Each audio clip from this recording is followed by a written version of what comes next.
Okay, picture this. You're in North America. You look out across the water, and on a clear day, you can literally see Canada. But the person next to you pays for their coffee in euros, the flag flying overhead is the French tricolor, and everyone's speaking French.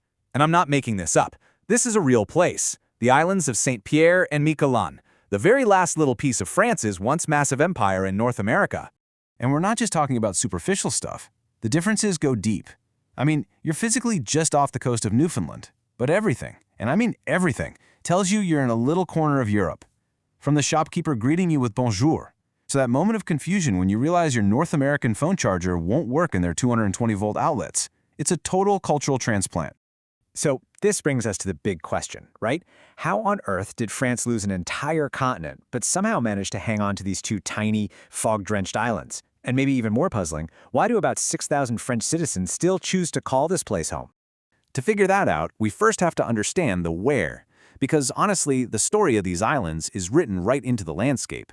A landscape that was forged by some pretty violent collisions, both on a massive geological scale and in the waters that smash against its shores every single day. First off, even the name Saint Pierre and Miquelon is a little misleading. It's really an archipelago. You've got Saint Pierre, which is the smaller island, but it has this incredible protected harbor, and that harbor is the key to everything. It's why people settled here in the first place. And then you have Miquelon, which is this amazing geographic Frankenstein's monster. It used to be 3 separate islands that the Atlantic Ocean literally stitched together over time. That land bridge is called the Dune, and for centuries, it was a trap. Miquelon and Langlade were 2 islands with a dangerous channel between them.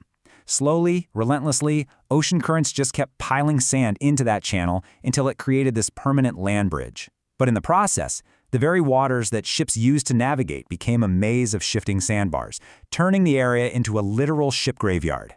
You can still see the wrecks today, a really stark reminder of how powerful nature is out here.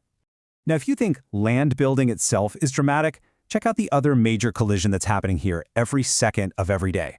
From the north, you have the freezing Labrador Current, and from the south, the warm tropical Gulf Stream. When these 2 giants collide, you get 2 incredible results. First, it churns up all the nutrients from the seabed, creating one of the richest cod fisheries the world has ever known. This fish is the whole reason anyone ever cared about these rocks. And the second result? Fog. Thick, soupy, relentless fog that can hang around for weeks, making this one of the foggiest places on the planet.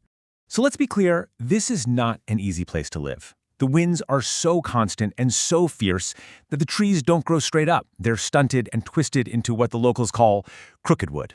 There's practically no land for farming, no real natural resources to speak of. By all logical measures, these islands